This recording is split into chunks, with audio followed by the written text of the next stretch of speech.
This is so fucking random. We're literally in the middle of nowhere, and then there are these blockages, I don't know how you call them. Like why? Why in the middle of nowhere? This is a secret military base in Austria. This is where they keep the aliens. Let's crush. 100 kilometers in 24 hours, running, walking, crawling, whatever. That's the challenge. Let's fucking go. So we just started.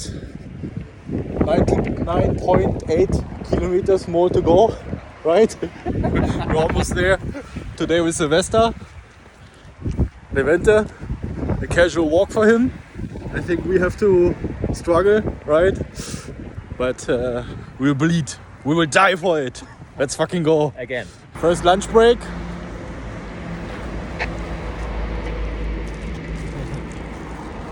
A salami. Salami bread.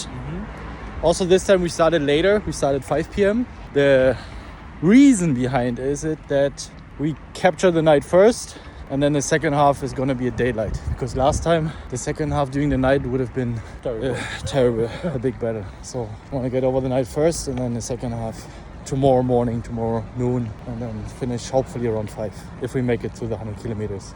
But we're optimistic. True. We're almost there. Just 95 more. Just 95 more to go. It's 9 p.m. We're about to hit the 20 kilometers. As you can see, we're just walking by the Danube. Legs slowly feeling a little heavier, which is fine. We made some good progress. Probably when we hit the 20, we do breaks every 10 kilometers. I think later on we probably have to do a few more irregular stops. You know, just sometimes you feel it's your calling. Ever once I saw it for the first time, other YouTubers, fitness YouTubers trying to accomplish that. I was like, fuck yeah, I want to try that as well. I want to see if I can do it. And then after my first attempt where I managed 55 kilometers, I got hooked and I wanted to try it again. So let's see how far I can come today. What I realized though, the daily form, your daily energy level is also has a huge impact.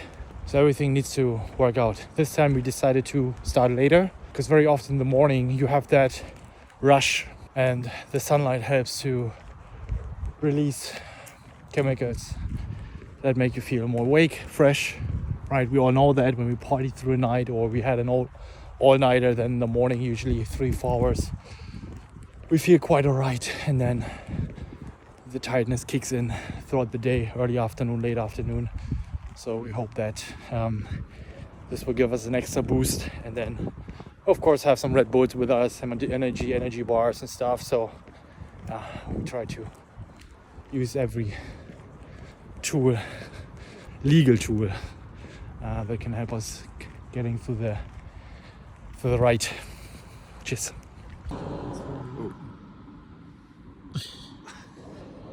How's it going?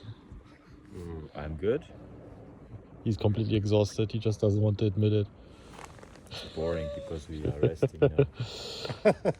The plebs here, the weaklings have to rest. Yeah. The weaklings laying down. The first person we've seen now in I feel like in hours. This is so fucking random. We're literally in the middle of nowhere, and then there are these blockages, I don't know how you call them. Like why? Why in the middle of nowhere? This is a secret military base in Austria. This is where they keep the aliens, but we're definitely not gonna go in there. We have to go this way. And we're now at 28, close to 30. It's in the middle of the night. I think it's midnight now, close to midnight. Muscles start feeling a little heavier and sore, but we are always, every 10 kilometers, we're taking a 5-minute break. That really helps. So we're about to hit that break very soon, and my friends over there, I don't know what they just found. Time for a party. Is this your music or? No. Was spielt hier? It's like in the horror movies.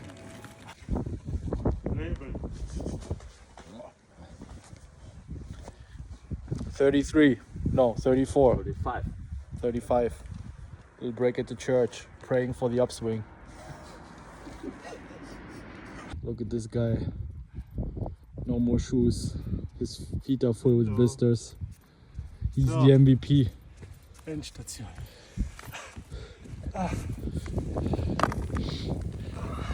Your feet completely destroyed. I can't stand anymore. Respect. Thank you very much. Beautiful morning. Yes, 55 kilometers to Vienna. Let's going to Vienna. Good morning. Feet are so la. It's worth it to experience the sunrise. 6:30 in the morning. The event is over there. Approaching the 60 kilometers, and it's getting really rough.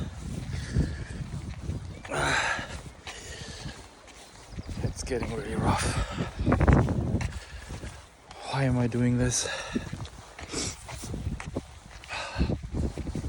Why the fuck am I doing this?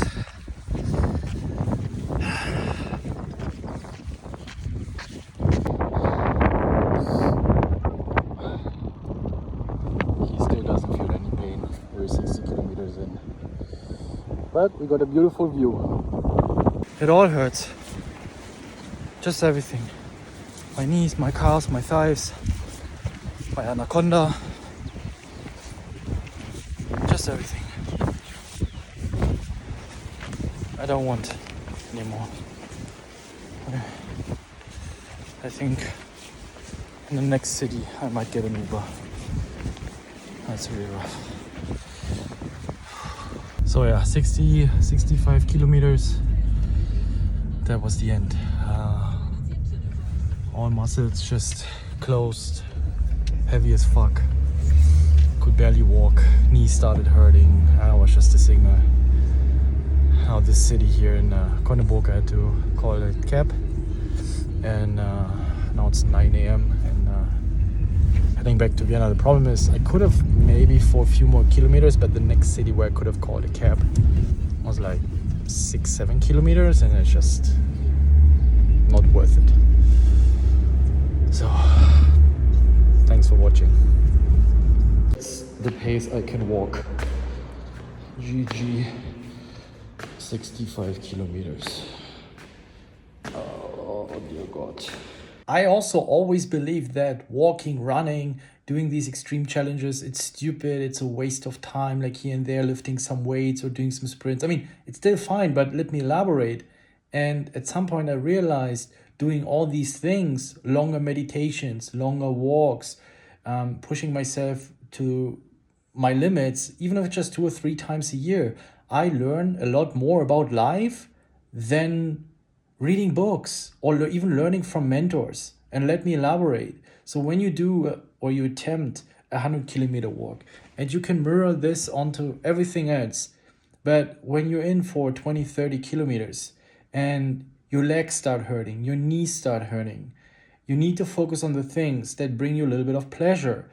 Maybe the sunlight, maybe the body that you're walking with, maybe a snack that you have in between, the sip of water you can drink, everything that is going well. And that's the same in life. Sometimes you might not have money, but your health is good. You have great friends, or maybe you're not necessarily in the best relationships, but you still have enough money, or you're healthy, or even if you're broke and you don't have friends and you're sick, you can still have good and positive thoughts. You might still have a healthy mind, and that's what you're still in control of.